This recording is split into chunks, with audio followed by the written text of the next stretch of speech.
Do you want to win with your money? I see people struggling every single day. And do you know why? Well, for the most part, it's because they don't understand how their money works. The fact is, you cannot improve anything that you're not aware of. That's why I made this series, Understanding Your Money, to help you have a better grasp of the most important financial concepts that you need to understand in order to be successful with your money. Now, I created 30 bite-sized videos teaching you everything you need so you can make the best financial decisions in your life for you. Now, without financial freedom, there is no freedom at all. So make sure that you subscribe so you don't miss any of the videos in this series.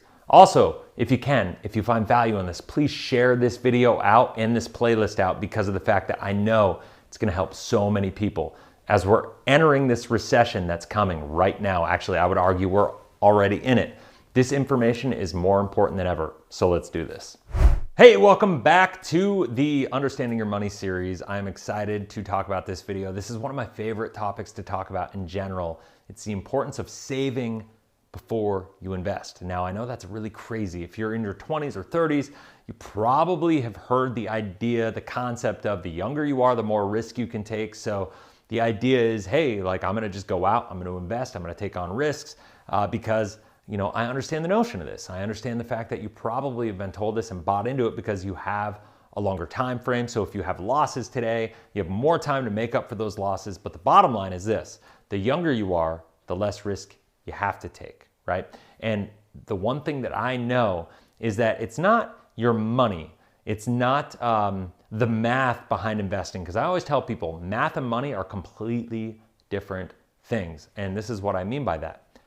Life doesn't exist on a spreadsheet. Your personal finances don't exist on a spreadsheet. We may be able to map out a spreadsheet. I might be able to build you a chart that shows you, okay, if you do this and save this much and invest this much and it compounds it. If I start investing at 10% of my income and it's compounding at 8% per year and all this stuff, eventually it's gonna grow and I'm gonna have enough money at retirement and whatever. Problem is, life doesn't exist on that spreadsheet. And human behavior comes into it. Life comes into it. Mistakes come into it. Economic cycles come into it. And all these different things that we're going to be talking about. And you have to understand how that impacts you. And so what your job first and foremost is to save before you invest, because when you save before you invest, you're basically building up your foundation so you can go actually be a better investor. And if you can be a better investor, what I mean by that is not like get better returns by knowing and understanding the stocks or the investments or the real estate market or the crypto market, whatever that investment is to you, that's another conversation, right? Like that's you elevating your knowledge and skill set in those areas, and that's phenomenal, right?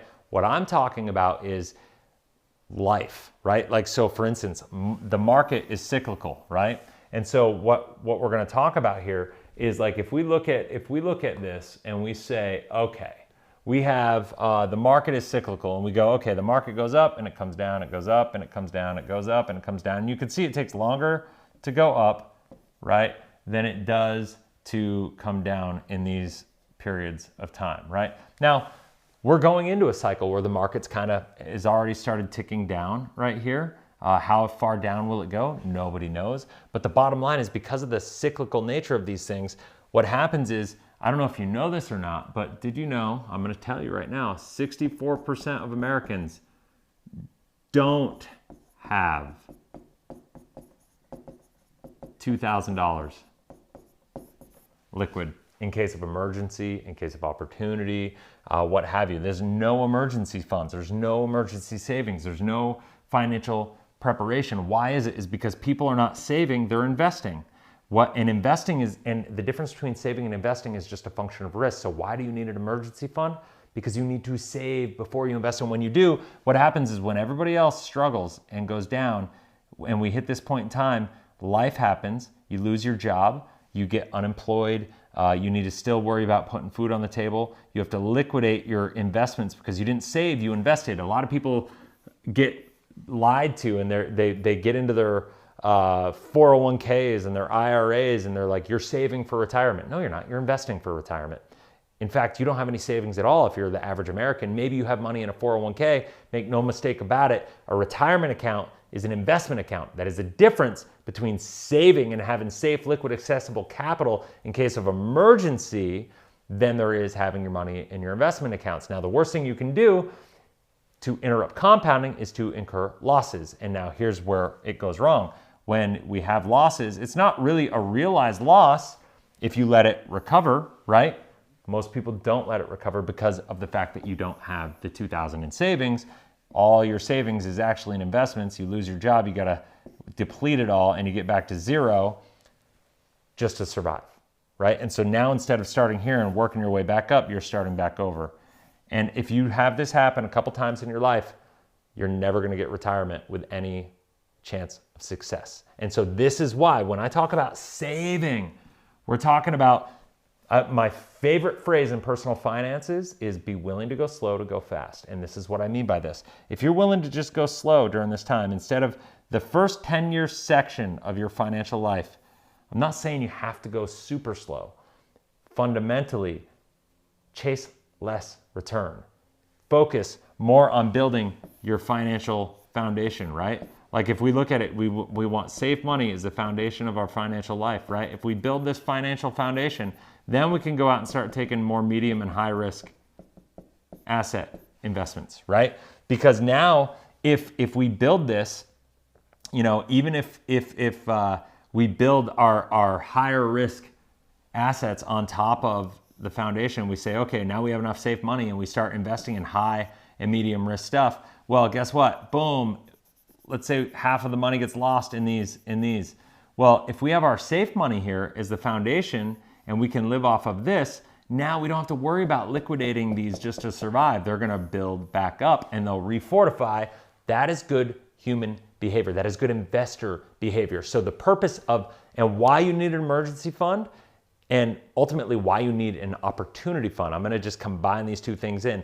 All that's saying is that you need to have the bottom here. You need to have the base of your pyramid all built out. And I think you need 1 year for emergency and 1 year for opportunity.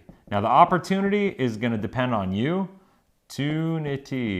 So the opportunity is gonna depend on you, your skill sets, your knowledge, what your goals, what your objectives are. But the bare minimum is 1 year of emergency because the Department of Labor says the average amount of time it takes for a person to find a new job in the market that we're coming into is gonna be about 1 month for every $10,000 of earned income.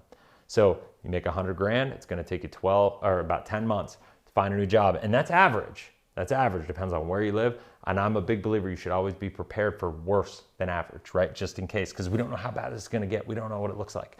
And so you need to build your safe foundation first, be able to protect yourself, be able to imagine when we hit this time. This is why I love the opportunity fund. Imagine at this point in time, if rather than being worried about survival, you know, doing the average and just getting by, you could actually, when everybody else, because most Americans are like this, are gonna be suffering and they're gonna be starting off down here, that creates opportunity, right?